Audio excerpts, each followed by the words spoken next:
धार bus stand के पास MD drugs के seven से एक और मौत हो गई। पिछले कई दिनों से धार बस स्टैंड के आसपास के इलाकों में ड्रग्स का धंधा जोरों पर चल रहा है। पुलिस को इसकी भनक तो है, लेकिन उसके बाद भी ड्रग्स बेचने वालों पर कोतवाली पुलिस बड़ी मेहरबान रहती है।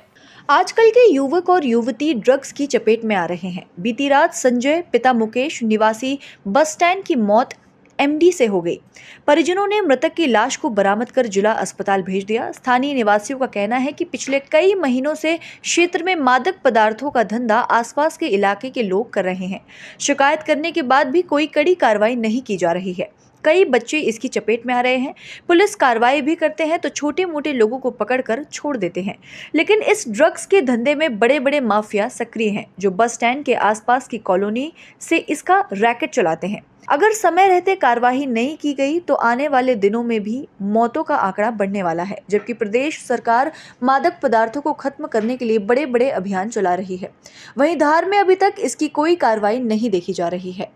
बेटी है, पुलिस को तो पैसा मिल रहा है, पुलिस कुछ नहीं कर रही है और हमारा जवान बच्चा मर रहा है, पुलिस कुछ नहीं कर रही है। सब बनी हुई है पुलिस के बस स्टैंड से लेकर कुमार गड्ढे काका बेच रहे हैं, हमको नाम ही नहीं मालूम पर बेच जरूर है। पूरी धार में बिक रहा है, स्टैंड पे बेच रहे हैं, कुमार गड्ढे में बिक रहा है, नौगांव में बिक रहा है। पैसा मिल रहा है पुलिस को भर पल्ले, पुलिस कुछ नहीं कर रही है। पुलिस सारी दूर बिक रहा है, कहीं चमारवाड़े बिक रहा है, कहीं कुमार गड्ढे बिक रहा है, कहीं नौगांव बिक रहा है, कहीं कहाँ बिक रहा है, सारी दूर पाउडर बिक रहा है। हमारे बच्चों की ऐसी जान जा रही है, पुलिस कोई एक्शन भी नहीं ले रही है, ना कुछ कर ही नहीं रही है पुलिस को तो पैसा मिल रहा है भर पल्ले। जो मेरा बेटा नशा कर रहा है, इसका नाम संजय है और इसने पाउडर का नशा कर लिया। सब घर में सब सामान पड़ा हुआ उसके सिराने से मिला और चमारवाड़े में बिक रहा है। पुलिस जानती है कि काका पाउडर बिक रहा और पुलिस सबको बेवकूफ़ बना रही है कि कौन बेच रहा है कौन नहीं बेच रहा है, और पुलिस उनसे पैसा खा रही है और पुलिस को भर पल्ले पैसा खिला रहे। बेचने वाले चमारवाड़े में बिक रहा है, नौगांव में बिक रहा है, कुमार गड्ढे में बिक रहा है। पुलिस को सारा मालूम है कि काका बिक रहा। ये कब से नशा कर रहे थे और किससे? ये मेरा छोरा कभी नशा नहीं करता था, ये सभी पुलिस वालों को छोरों ने सब साथ में रह करने सिखाया नशा।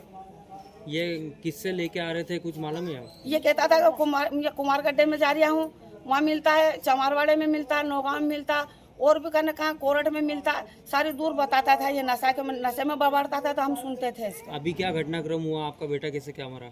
ये तो मैं तो थी ही नहीं, यहाँ मैं सुबह चली गई थी, उसकी बीवी कल से चली गई थी और घर में ये सोया था, हम समझे सोया है तो मैं बाहर गाँव चली गई थी 7:30-8 बजे और आके देखा तो ये दरवाजे में से यहाँ से ऊपर से चढ़ा है। इसको मेरे बड़ा वाले छोरे को खूब दरवाजा ठोका, दरवाजा नहीं खोला तो फिर ये यहाँ से चढ़ा ने देखा तो ये परिजनों ने बताया मेरे को कि ये नशे का आदी था और जिस हिसाब से इस बॉडी की हालत थी, उसका चेहरा पूरा नीला पड़ गया था। उसके जो दोनों हाथ है उसमें एक हाथ में सुई का निशान भी था, जिससे ये लग रहा है कि शायद इसने कोई इंजेक्शन वगैरह लिया होगा। उसकी छाती और उसका पेट भी नीला पड़ा हुआ है पूरा। और परिजनों ने उसके बाद कुछ फ़ोटोज़ भी बताया उनके फ़ोन में, उसके कमरे में। उनका ये बोलना है कि ये बच्चा कल रात 12 बजे अपने कमरे में गया था, उसके बाद ये बाहर नहीं निकला। घर वालों को लगा कि सोया होगा, उन्होंने आज शाम में दरवाज़ा तोड़ के या फिर खिड़की तोड़ के, जो भी वो बोल रहे थे, उसके बाद वो अंदर घुसे और उसे इस हालत में सरकारी जिला अस्पताल भोज अस्पताल लाया गया। अभी मैं इस पर अपना ज़्यादा कुछ नहीं बता सकता जब तक पीएम रिपोर्ट ना आए। बॉडी को पोस्टमार्टम के लिए शिफ्ट कर दिया गया है। जब रिपोर्ट आ जाएगी उसके बाद साफ हो जाएगा कि इसकी मृत्यु का कारण क्या है। आपका शुभ नाम?